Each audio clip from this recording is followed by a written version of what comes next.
കാർഷിക വാർത്തകൾ. വെളിച്ചെണ്ണ ഡിമാൻഡ് ഉയരുമെന്ന പ്രതീക്ഷയിലാണ് മില്ലുകാർ. കൊച്ചിയിൽ 4ാം ഗ്രേഡ് റബ്ബർ വില കിലോ 188 രൂപയിൽ നിന്ന് 186 രൂപയിലേക്ക് ഇടിഞ്ഞു. ഹൈറേഞ്ചിൽ ഏലം വിളവെടുപ്പ് ഊർജിതമായി.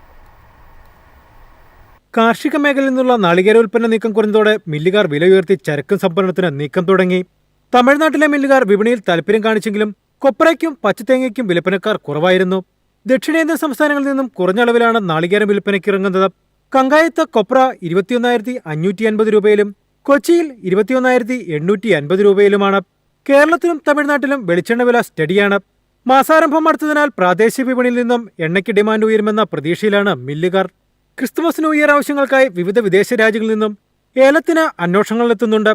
മഴ കുറഞ്ഞതോടെ ഹൈറേഞ്ചിൽ ഏലം വിളവെടുപ്പ് ഊർജിതമായത് കണക്കിലെടുത്താൽ വരും ദിനങ്ങളിൽ ലേലകേന്ദ്രങ്ങളിൽ ലഭ്യത ഉയരുമെന്ന നിഗമനത്തിലാണ് ആഭ്യന്തര വിദേശ വാങ്ങലുകാർ. ഇന്ന് ഉൽപാദന മേഖലയിൽ നടന്ന ലേലത്തിൽ 1,05,872 കിലോ ഏലക്കയുടെ കൈമാറ്റം നടന്നു. ശരാശരി ഇനങ്ങൾ കിലോ 2,469 രൂപയിലും മികച്ച ഇനങ്ങൾ 3,069 രൂപയിലും ലേലം കൊണ്ടു. ഏഷ്യൻ റബ്ബർ വിപണിയിലെ മാധ്യം കണ്ട് ടയർ നിർമ്മാതാക്കൾ ഷീറ്റ് വിലയിടിച്ചു. കനത്ത മഴയ്ക്ക് ശേഷം കാലാവസ്ഥ തെളിഞ്ഞ സാഹചര്യത്തിൽ ടാപ്പിംഗ് പുനരാരംഭിക്കാനുള്ള ഒരുക്കങ്ങൾ പുരോഗമിക്കുന്നതിനാൽ വരും ദിനങ്ങളിൽ സ്റ്റോക്കിസ്റ്റുകൾ വിൽപ്പനയിലേക്ക് ചൂടുമാറ്റാം. മുഖ്യ വിപണികളിൽ 4ാം ഗ്രേഡ് റബ്ബർ വില ക്വിന്റലിന് 200 രൂപ ഉയർന്ന് 18,600 രൂപയായി. ജപ്പാൻ, സിംഗപ്പൂർ, ചൈനീസ് മാർക്കറ്റുകളിലും റബ്ബർ തളർച്ച അനുഭവപ്പെട്ടു.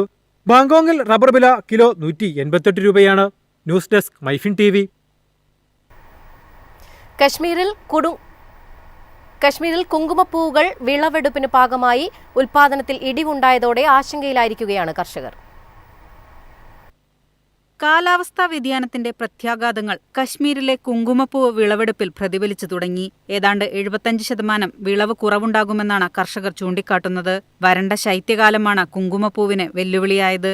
കഴിഞ്ഞ വർഷം മികച്ച വിളവ് ലഭിച്ച സ്ഥാനത്താണ് ഇത്തവണ കനത്ത നഷ്ടം കർഷകർ നേരിടേണ്ടി വരുന്നത്. കുങ്കുമപ്പൂവിന്റെ കിഴങ്ങുകൾ നേർത്തതായി പോകുന്നതും പരാതിയുണ്ട്. കശ്മീരിലെ കുങ്കുമപ്പൂ കൃഷിയുടെ പ്രധാന കേന്ദ്രമായ പാംപോറിൽ 20,000-ലധികം കുടുംബങ്ങളുടെ ഉപജീവന മാർഗമാണ് കുങ്കുമപ്പൂ കൃഷി. ഈ മേഖലയിലെ ഏകദേശം 3,200 ഹെക്ടറിൽ കുങ്കുമപ്പൂ കൃഷി നടക്കുന്നുണ്ട്. ഔദ്യോഗിക കണക്കുകൾ പ്രകാരം 1990കളുടെ അവസാനത്തിൽ ഏകദേശം 5,700 ഹെക്ടറായിരുന്ന കുങ്കുമപ്പൂ കൃഷിയുടെ വിസ്തീർണം 2025-ൽ വെറും 3,665 ഹെക്ടറായി ചുരുങ്ങി. വിള സംരക്ഷിക്കുന്നതിനായി 2007-ൽ ജമ്മു സർക്കാർ കശ്മീർ കുങ്കുമപ്പൂ നിയമം പാസാക്കി. കുങ്കുമപ്പൂവ് കൃഷി ചെയ്യുന്ന ഭൂമി മറ്റ് ആവശ്യങ്ങൾക്കായി മാറ്റുന്നതും നിരോധിച്ചു. 3 വർഷത്തിനു ശേഷം വരൾച്ചയുടെ ആഘാതം നികത്തുന്നതിനായി ഡ്രിപ്പ് ഇറിഗേഷൻ അവതരിപ്പിച്ചുകൊണ്ട് 412 കോടി രൂപയുടെ ദേശീയ കുങ്കുമപ്പൂ ദൗത്യം ആരംഭിച്ചിരുന്നു. എന്നാൽ ഇതെല്ലാം ഫലപ്രാപ്തിയിൽ എത്തിയില്ലെന്നാണ് കർഷകർ പറയുന്നത്. News desk MyFin TV. കവുങ്ങുകളിൽ ഇലപ്പുള്ളി രോഗം വ്യാപിക്കുന്നു. അടയ്ക്ക ഉൽപാദനം ഇതോടെ കനത്ത ഇടിവിലായിരിക്കുകയാണ്.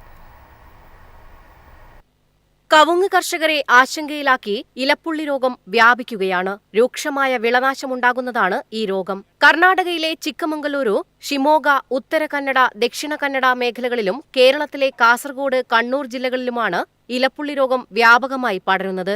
കൊളിറ്റോട്രിക്കം ഗ്ലിയോസ്പോറിയോയിഡസ് എന്ന കുമിൾ മൂലമാണ് ഈ രോഗമുണ്ടാകുന്നത്. കവുങ്ങിൻ തൈകളിലും ചെറുപ്രായത്തിലുള്ള കവുങ്ങുകളിലും വർഷങ്ങൾക്ക് മുൻപ് തന്നെ കാലവർഷത്തോടനുബന്ധിച്ച് ഈ രോഗം കണ്ടിട്ടുണ്ടെങ്കിലും ഇത്രമാത്രം വ്യാപനമില്ലായിരുന്നെന്നാണ് കർഷകരുടെ പരാതി. കേന്ദ്ര തോട്ടവിള ഗവേഷണ കേന്ദ്രവും കാർഷിക സർവകലാശാലയും നിർദ്ദേശിക്കുന്ന പ്രതിരോധ മരുന്ന് തളിച്ച സ്ഥലങ്ങളിൽ പോലും രോഗത്തിന് ഒരു കുറവുമുണ്ടായിട്ടില്ല. ഇനിയും രോഗം തുടർന്നാൽ കവുങ്ങ് കൃഷി പാടെ ഇല്ലാതാകുന്ന കാലം വിദൂരമല്ലെന്നാണ് കർഷകർ പറയുന്നത്. ഇലപ്പുള്ളി രോഗത്തിന്റെ ആശങ്കകൾക്കിടയിലാണ് ഇത്തവണ മഹാളിയും വ്യാപകമായത്. ഇടവേളയില്ലാതെ പെയ്ത മഴയ്ക്കിടയിൽ ബോഡോ മിശ്രിതം തളിക്കാൻ സമയമോ തൊഴിലാളികളെയോ കിട്ടാത്തതിനാൽ മഹാളി അതിവേഗം പടർന്ന് നാശനഷ്ടം രൂക്ഷമാക്കി. News desk MyFin TV. ഇന്ത്യയുടെ സോയാബീൻ മീൽ കയറ്റുമതിയിൽ കനത്ത ഇടിവ്. ഉയർന്ന വില മൂലം ഡിമാൻഡ് കുറഞ്ഞതാണ് കയറ്റുമതിയെ ബാധിച്ചത്.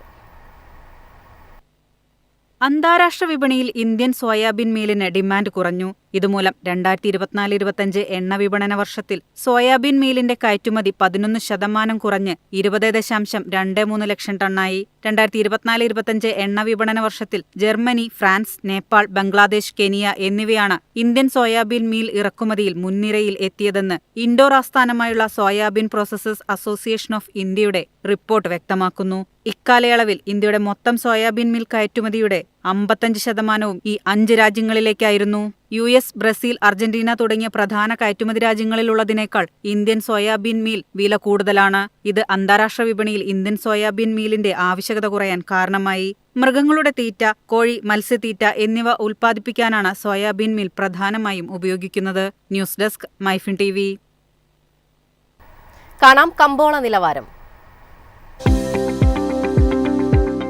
ഇന്നത്തെ കമ്പോള നിലവാരം: RSS 4 188, RSS 5 184, ലാറ്റക്സ് 126, ജാതിക്ക 330, ജാതിപത്രി 2100, ഗ്രാമ്പു 900, അടയ്ക്ക 280, കാപ്പിക്കുരു 220, കൊക്കോ പരിപ്പ് 380, കുരുമുളക് ഗാർബിൾ 71,300, കുരുമുളക് അൺഗാർബിൾ 69,300, ഏലക്ക 2,300 മുതൽ 2,400 വരെ, വെളിച്ചെണ്ണ 35,700, കൊപ്ര 22,050, ചുക്ക് 24,000.